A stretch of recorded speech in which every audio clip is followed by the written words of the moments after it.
I have flown to California 4 times in the last 5 weeks, and not a single one of you noticed. At first, I had a good laugh about it. I figured if I gave it a couple of weeks, at least one of you would stop by, give me a call, and ask why I wasn't around. When you didn't, I realized something. You all have your own lives to lead now. You don't have time for me anymore. Wren leaned back in her chair, bewildered and confused, unsure of what to make of June's confession. Was it some kind of ruse for attention? If it was, it certainly wouldn't be the first time. Still, June had never gone this far before. She wouldn't move to another state to be with a man she barely knew. Would she? "You're willing to move to another state for a guy we've never met?" Will asked. "I don't need your permission," June said. "And he has a name. Sebastian Ayers." Simon, who was shaking his head in disbelief, shoved his plate away and stood. "I'm out of here." "Wait," June said. "Don't be angry with me, Simon. You don't understand." "Oh, I understand perfectly," he replied. "You met someone else. It's you who doesn't need us anymore." "Simon, don't say such things. You don't mean it." "You know what? Go, Mom. Go to California. Have a good life. And hey, thanks for springing this on us all at once." June hung her head.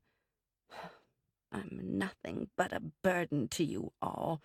You come here each Sunday out of obligation, not because you want to be here. I'm lonely.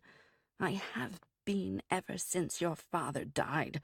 I don't want to be alone anymore." June reached out as Simon walked by, wrapping a hand around his arm. "Please, Simon, please, just hear me out." He shrugged her hand away. "I gotta go. Go be with your Sebastian."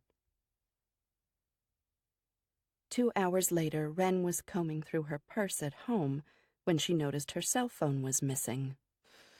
Realizing where she'd left it, she grabbed the car keys out of the bowl in the kitchen and walked into the living room, finding Will engrossed in a show on the History Channel. "I left my phone at your mom's house," she said. "I'm going back to get it." Will ran a hand through his buzzed, caramel-colored hair. "This late?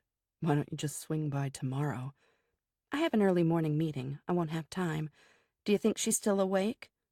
"She watches Everybody Loves Raymond reruns on Sunday night. She should be." He reached for his phone on the coffee table. "Want me to call and find out?" "Nah. I know where she keeps the spare key. If the lights are off, I'll just slip in and slip out. She won't even know I was there." Wren backed out of the driveway and drove 6 miles to June's house. She parked the car and eased out of the driver's side door, noticing all the lights in the house were already out.